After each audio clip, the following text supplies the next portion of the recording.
which shows the number of people forced from their homes has doubled, but in just 15 years. More than 19 million had to leave due to natural disasters. You're looking at earthquakes and floods and the like. Almost 9 million, though, were people escaping conflict and violence during 2015. With that statistic, it's no surprise that the Middle East is home to half of all the internally displaced. Yemen's top of the list, 2.2 million there.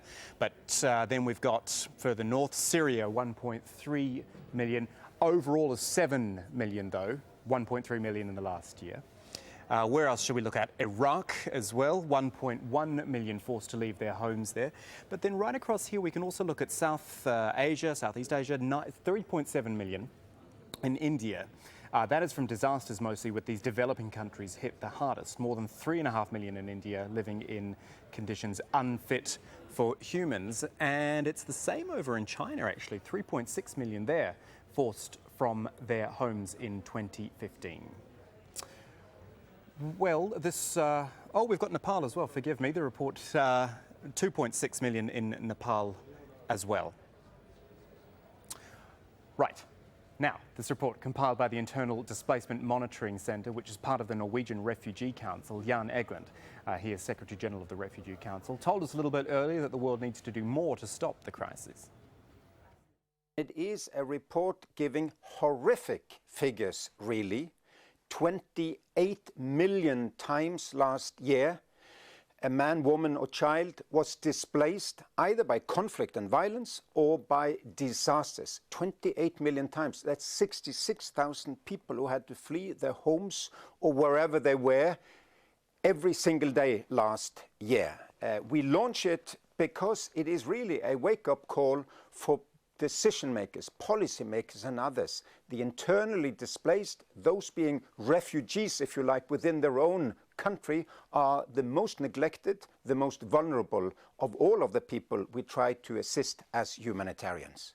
What we want is to fight any kind of donor fatigue and any kind of a sense that nothing can be done. A lot can be done. There are many countries who are actually able to prevent displacement from disasters. So when we documented more than 19 million times that people have been displaced by disaster last year, we also recorded a lot of countries that have a declining number of people displaced because of disasters. It's possible with its disaster risk reduction, as it is possible to see conflict resolution.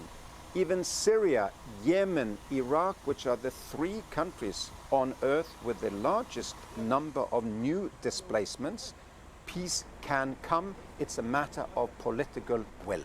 Well, what concerns us is that borders are closing. They're closing from northern Europe all the way down to Greece.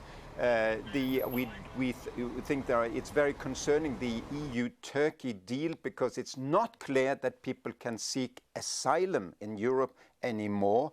Other rich countries are actually taking fewer and fewer refugees and asylum seekers in relative terms.